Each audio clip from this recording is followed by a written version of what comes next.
If you blink, you'll miss it. But if you've seen it, you may still be wondering, what is that?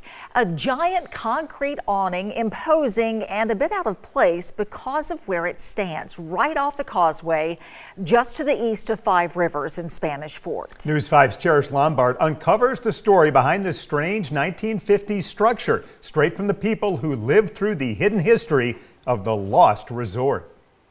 A colossal concrete structure, a curiosity on an island with an unusual name. Pinata. Pinata. How you pronounce it depends on who you ask. As far as I know, it was always pronounced Pinita, but I'm not sure that the explorer pronounced it that way. We're told the island was named after the Spanish explorer Alonso Alvarez de Pinata. Pinata? Pineda. Alonso Pineda is credited with being the first European to scout and map the Gulf Coast in the 1500s. For our story, we'll go with the locals and say Pineda. Fast forward to 1956. That's when architect Bertrand Goldberg started work on Pineda Island. By the way, he also designed Providence Hospital in Mobile. Notice the similarities in that spherical design? The developer George Red Wilkinson started building houses on the island, and Rebecca Nelson's grandparents bought the first one. I grew up here as a little girl. My parents lived in the duplex right across the street here. Wilkinson announced big plans for the island. I believed it was going to kind of be sort of like one of those Gidget type movies where you've got the cool pool and the hangout and shops, restaurants.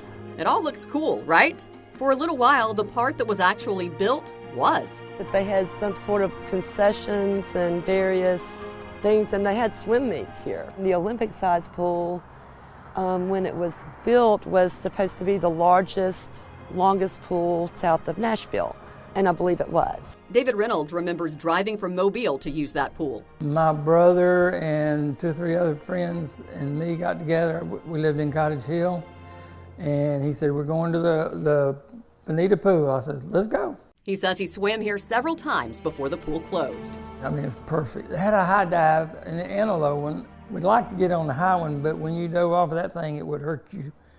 Just the impact on the water was pretty strong. Those days hanging out by the pool ended abruptly, and the entire idea of the Pineda Island Resort became frozen in time because the developer gave up and moved to Florida. But why? And then I heard that the reason it got shut down was a child climbed the fence they had around it, there's still a fence around there, drowned in the pool. That's what I heard.